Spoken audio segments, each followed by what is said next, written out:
right, 10:02 on the Fan. What's going on, everybody? Yes, BT. That's exactly what's going on. We playing taps for these Metsies here? I mean, what are we doing? The Mets have spent a lot of money to get this team World Series viable. Their $345 million World Series dream is dead, and it's June 9th. It's dead, BT. And the reason it's dead is because they pay $43 million a year for Justin Verlander, who's coming off a fantastic 2022, where he won the Cy Young, helped the Astros win a World Series. He is a shell of that player. I'm not saying he's not a good pitcher, because he's still a good pitcher, but you don't pay $43 million for a good pitcher. You pay $43 million for a great pitcher who's going to lift your franchise to the World Series aspirations that everybody has been talking about. Yes, I know he's coming off an injury. Yes, I know that he hasn't really had much of a stint here in New York to feel the pressure of the rivalries with the Braves and others. But when Justin Verlander can't get through 3 innings without traffic and trouble, like he did last night against the best team in the division, and he's supposed to be your ace, you're dead. You're dead. And there's nothing they can do about it. There's no savior coming. All right, well, let's move on to the Yankees. That's it. Mets are officially dead. That's it. There's no savior coming from the minor leagues. There's no great prospect that they can potentially trade for. It's interesting because when you think about the issues that were facing the Mets, that we all kind of knew were around, and they started to bubble here and there. It was the starting rotation is incomplete. It is proven to be exactly the case. The bullpen as a humongous hole with Edwin Diaz going down. Maybe, Robertson will figure it out here and there, but the rest of it is horrible, as we saw. Now, some of it's not their fault because they get tasked with 7 innings, like there are 6 innings, actually 7 if you count the extra that they had last night, or that the offense was just going to be inept. Interestingly, they're figuring out the offensive side. I give Buck credit for putting Francisco Alvarez in the DH and let him smash home runs when he's not catching. You saw the run production that can happen when some of these young guys get hot and the veterans, pick them up behind them or beside them. But this team was built on pitching, BT. You know it. We talked about the philosophy for weeks here. It's built on pitching. Max Scherzer is not quite the Max Scherzer that we all wanted and expected for $43 million. Justin Verlander is not even close to the $43 million expectation that he has. Kodai Senga, every now and then, he'll give you that Japanese, magic with that fork ball. Every now and then, Tyler McGill, maybe you get 2 or 3 innings. I don't love it. And he's going tonight. And then you go from there, and it's dead in the water because the guys they need to depend on are not showing up in games that matter. Yeah, Verlander or Scherzer can have a great outing against, I don't know, whoever. They're playing the Pirates this series. The Pirates.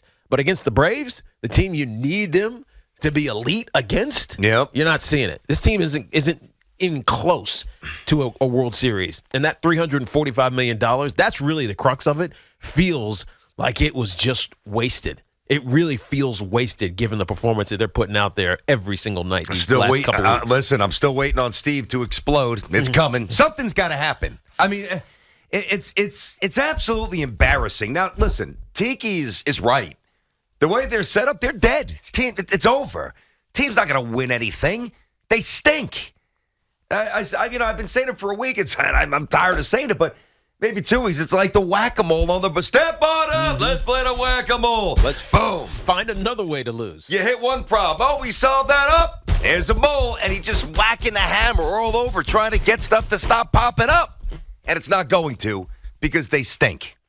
Billy Epler, atrocious. To enter the season with that bullpen is criminal. When you win 101 games and you go to spring training, and more disconcerting, end spring training with that bullpen.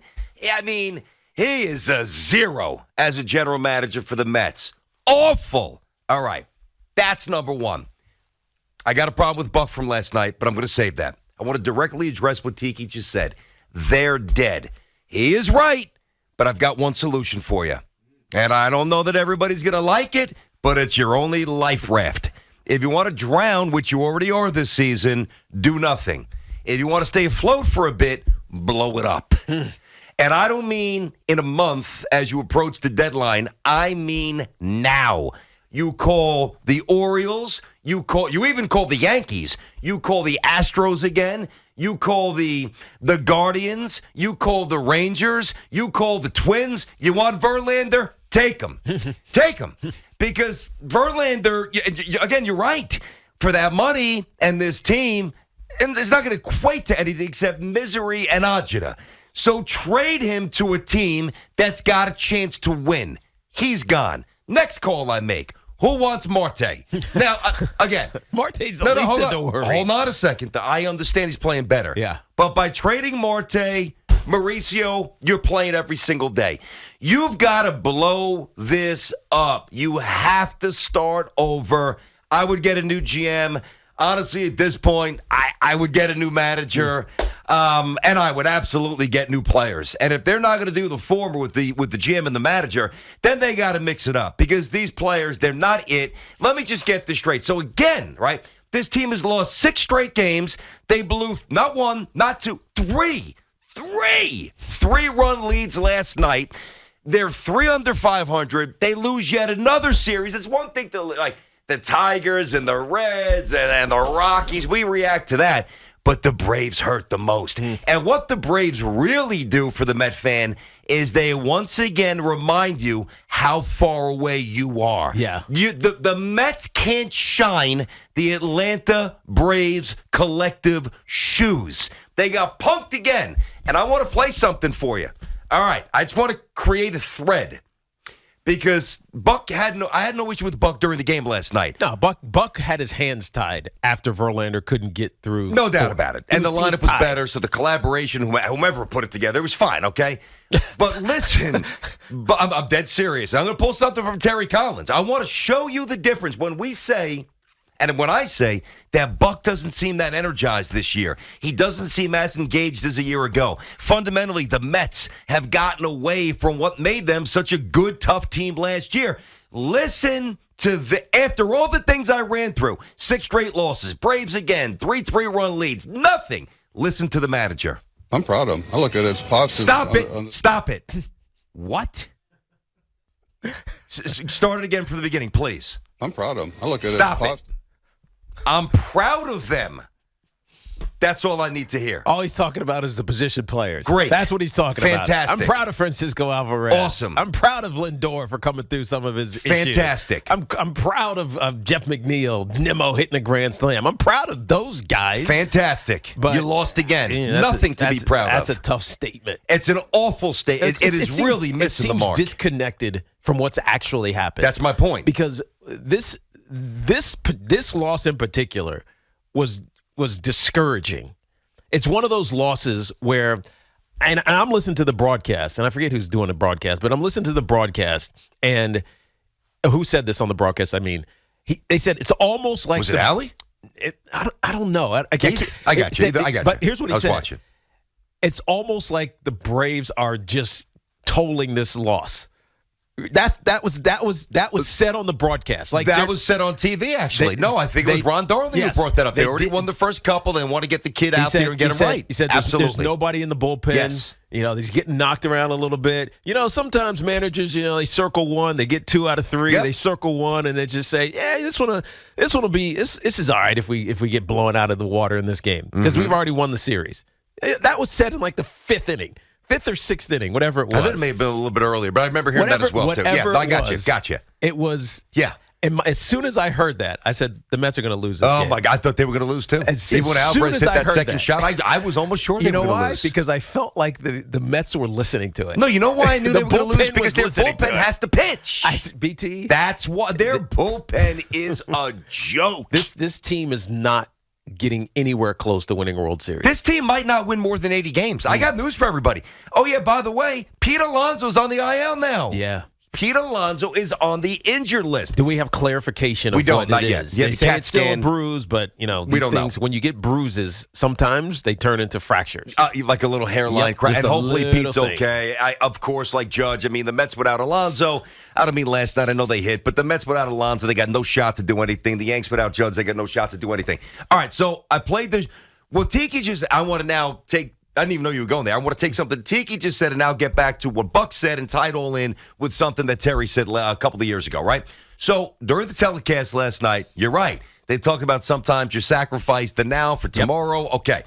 That has been a fairly common baseball logic. Mm-hmm. There have been managers who have subscribed to that, even if they don't say it publicly, obviously. You're not going to say it publicly. publicly. Of course, that's true. That's true. They're not going to try to lose, but you're going to say, you know what? I'm going to trust you to figure this out. We already won 2 out of 3. Figure this thing out. If you get banged around, it is what it is. We're going to save our bullpen for our next series. And there's even times where you might lose 3 out of 4, and, you have a guy getting knocked around. He's got to take it on the chin because you got a big series coming up. You need to rest your bullpen. So it actually does work both ways, not just when you're winning or losing, just to be clear. But that has been a part of baseball for a long time.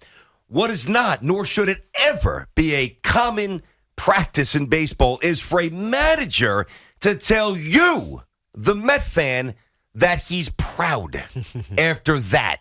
That cannot happen. That was bad. Now listen to Terry Collins. All right, we found this morning. Keep in mind, it's 2016. The year after they went to the World Series. Now, I know they didn't win the World Series, but they went. All right? So there was a real organizational accomplishment. And let's face it, you get there, it's pretty good. This is August the next year. I believe they're 500 at this point. They just lost a game. I think it was the Giants, the Diamondbacks, and it pulled them down to 500. You heard Buck say he was proud. Listen to Terry Collins. There's got to be a sense of, this is what I do for a living. The people that pay to see me play are going to see my best effort. Now, we're going to get our ass beat again. Don't ever mistake it, because that's part of the game here. You're going to get beat, and you're going to get beat bad sometimes. But you need to pick yourself up and move on, and that's what baseball players do. Okay, now, I forget about, judging, like, managerial acumen and in-game prowess. I don't know. Just as a human being, if I'm on that team and I hear Terry Collins saying that, by the way, Mets made the playoffs after that. They didn't win 90 games. I think they won 87. But I'm coming out the next day saying, let's go. I hear Buck say, I'm proud. I'm just like, all right, whatever, man. Let's just keep it moving. No real motivation here. The problem with what Buck did, now this was later in the season. They were 57 and 57 at that time. Yeah, it was just August. told me. So it was August. They were 500. They obviously rebounded from that. They ended up getting close to 90 wins. But the problem with what Buck is saying now is it makes it sound like it's okay to lose in the fashion that they just lost. Or to the team that they lost to. That too, but they just got swept by the Atlanta Braves, coming off getting swept in the series before. And when you make it okay to be mediocre, it's always okay to be mediocre. And even if you're just rhetorically raising the bar, even if you're just for the media or for the sound bite, raising the expectation, raising the urgency, sometimes you need to do that. I agree. A laissez-faire approach is defeatist. It's loserish. I hate to hear it.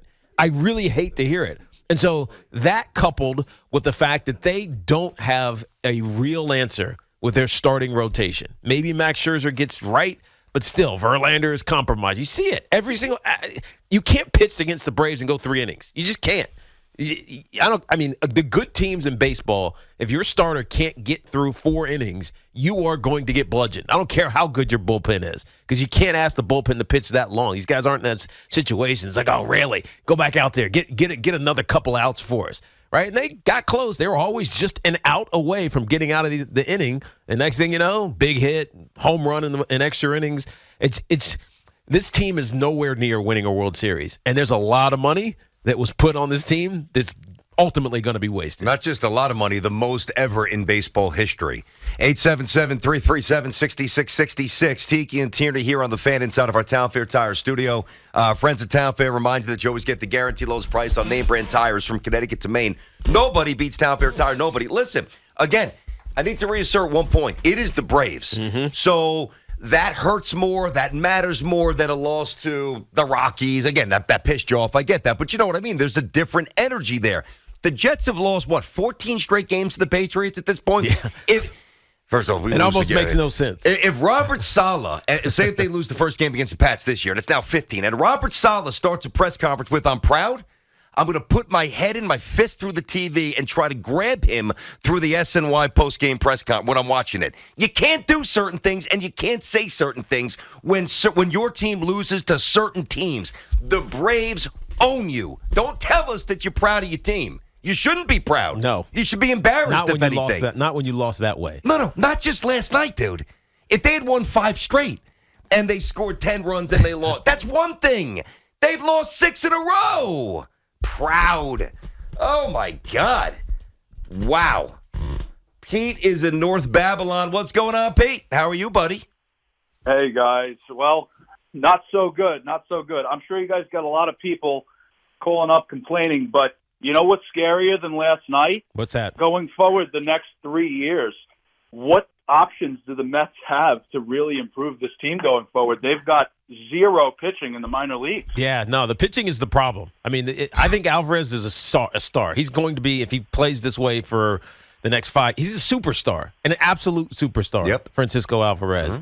I think Beatty will be fine. He made a great play over there at third base. He snagged it and just fired it right on target to Vientos. So, I think their young prospects are going to be great in the position. I think Lindor is going to be Lindor. Pete Alonso will be Pete Alonso. It's the pitching that there is no answer. There isn't an answer. And if you think that a 40-year-old is going to figure it out, or soon to be 39-year-old is just going to figure it out and age better, you're fooling yourself. This isn't Tom Brady in the NFL not being able to get hit and being able to stand in a pocket and figure it out. This is a 40-year-old pitcher who's got to sit back and rare and get some of the best hitters out in baseball. Young and he hitters. Can't do it. Young, explosive hitters. Do it. I know. He can't do it. He's not hitting 90. Spencer Strider was back there trying to throw 98. Yeah, he was short too. Even Gary Cohen brought it up. Strider was short on the gun too. Yes, but Strider was 94. Mostly. But a couple of times he hit 98. I understand that, but he was definitely when he didn't was have his getting in top trouble. velo. He was trying to just rear back and blow you away. Yeah, he can do that. Justin Verlander can't do that. Max Scherzer, even though he's hit 96 a couple of these times the last couple of starts, he can't do that consistently. They got to pitch. And they're not pitching well enough, at least especially not for $43 million a year. Okay, so what do? Tiki starts the show. He says it's over. I don't disagree, but when somebody tells me something's over, I've got to come up with a plan B. And my plan, because I agree, this team's going nowhere. My plan is the first thing you do is you try to trade Verlander. You try to pawn him off on a contender. Orioles, Yankees, Astros, Twins, Rangers. Rangers has lost the ground. Somebody who can wait. Somebody who can wait for him to get right. That's a good point. That's a very good point. The Mets can't wait for him to get right. And then I start peeling off other pieces. I unleash the kids, and I see what we got. And that's it, because this team is just not it. 877-337-6666. Tiki and Tierney on the Fan.